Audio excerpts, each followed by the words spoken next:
Welcome back for lesson 9.4. So far we have talked about what are the parameters that we could be testing for. So we could be testing against a population mean or population proportion.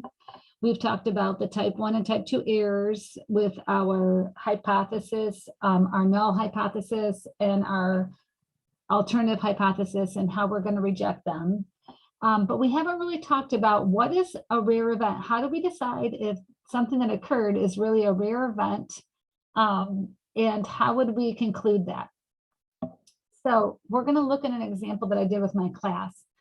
It says, have each person roll the dice 12 times and tally the number of fives they roll. Have each student share their total number of fives and put those numbers in the table. So I had 2 students that rolled, they did not roll any fives. I had 1 student that rolled 1 5 out of the 12 rolls. I had 5 students that rolled 2 5s. I had 1 student that rolled 3 5s. I had 1 student that was really lucky and rolled 5 5s. Oh, and then I had this student down here who said that they rolled all 12 of their rolls were 5s. And that seems a little questionable. Okay. So what was the outcome? We had 1 student who had 5 on all 12 rolls. And that seems a little suspicious. And no, that doesn't seem reasonable. Because 1 out of 6 to get a 5, right? When you roll a 6-sided die, there are 6 sides, and so only one of them is a 5. And to get all 12 rolls of 5 seems very unreasonable, but we need to decide how could we decide if it's reasonable or not. So we could find the probability of getting 5 on all 12 rolls. That would be one way we could do that. Okay. And so I'm just going to show you again how we did this. So this was, if this is a binomial experiment, right, getting the 5 or not getting the 5, our probability for success is 1 out of 6. And our N is 12 rolls, right? And we want to find the probability of getting all 12 rolls of 5. Okay, so let's, this is our binomial. And let's just go and check this out in Desmos, because we have definitely seen this before. So if we go all the way up to our binomial distribution here, and we put in 12 rolls, and our probability is 1 divided by 6. So that is our probability. And we want to find just exactly 12. It's so small, it's 0. So we're going to zoom in.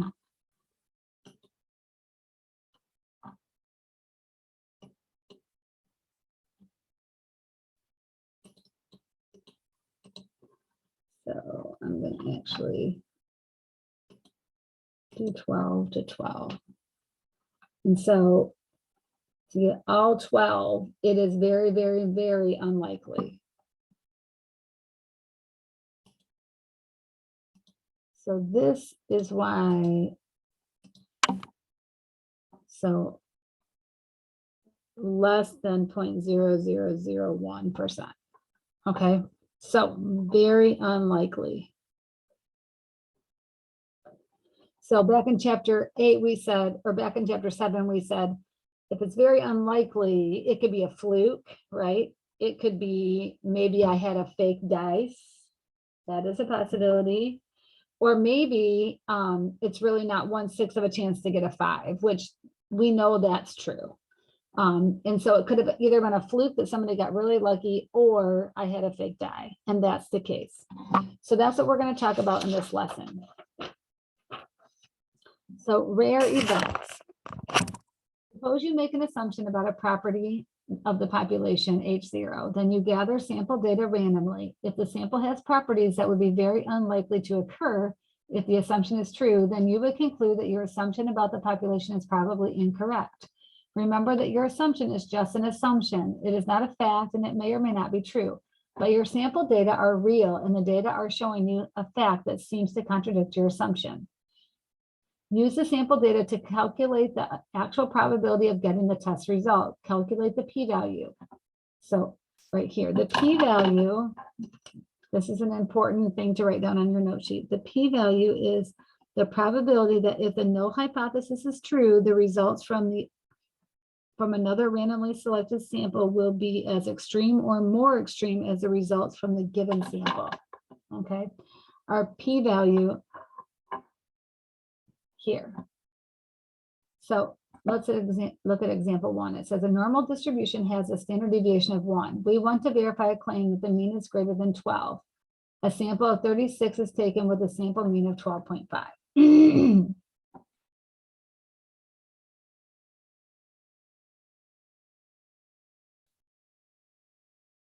Okay.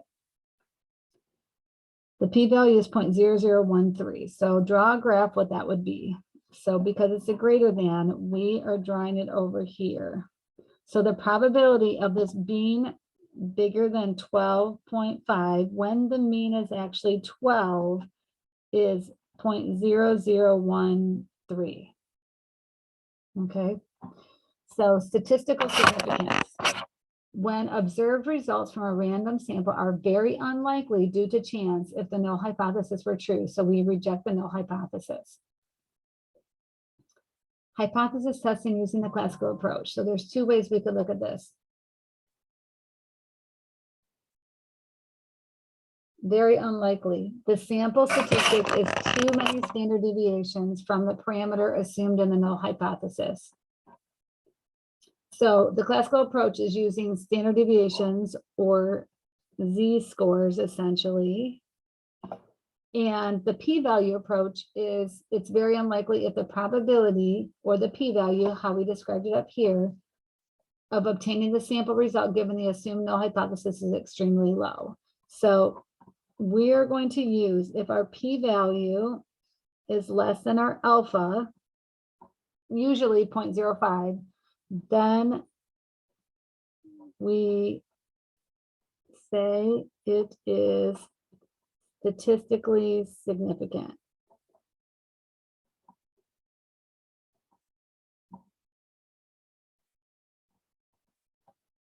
Okay, and we're going to look at several of these examples.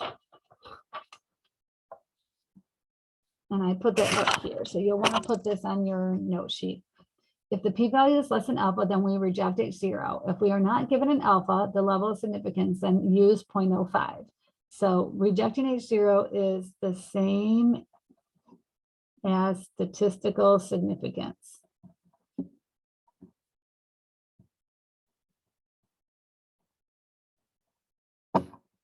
So we have 6 steps to our hypothesis test, and we're going to put them all together in lesson 9.5. But right now, for step 5, we're making our decision. So we are either going to reject our null hypothesis.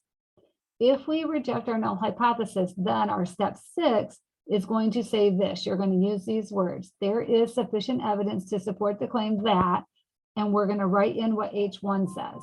So if we reject H0, that means we're going to conclude that we have support for H1.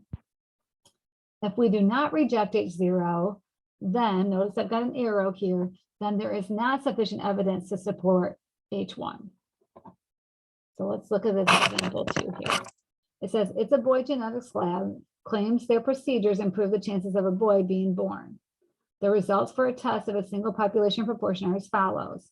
So we think that it's status quo. There's no change in, it's still a 50-50% chance of getting a boy or a girl. And their claim is that they think it's bigger than 50%. The alpha we're testing at is 0.01 significance, and the p-value, the likelihood of this actually being true, where they did get a higher proportion than 50%, is 0.025. Interpret the results and state a conclusion in simple, non-technical terms. So my step 5 here would be, I'm always going to compare my p-value on the left to my alpha. Okay, and my p-value is 0.025 and our alpha is 0.01, and my 0.025 is greater than alpha, so we do not reject H0.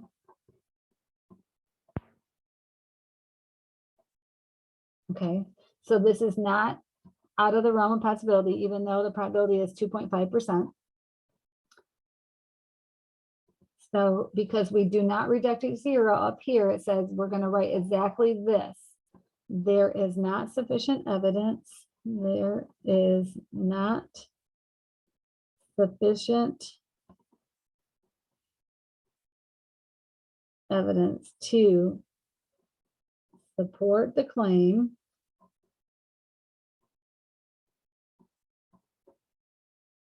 that the genetics lab procedure improves chances of a boy being born. So if alpha is bigger than, I'm sorry, if your p-value is bigger than alpha, we do not reject H0. And then you're going to go by this up here. If you do not reject H0, then you're going to use this statement here and then fill in your H1. If the p-value is less, so right here,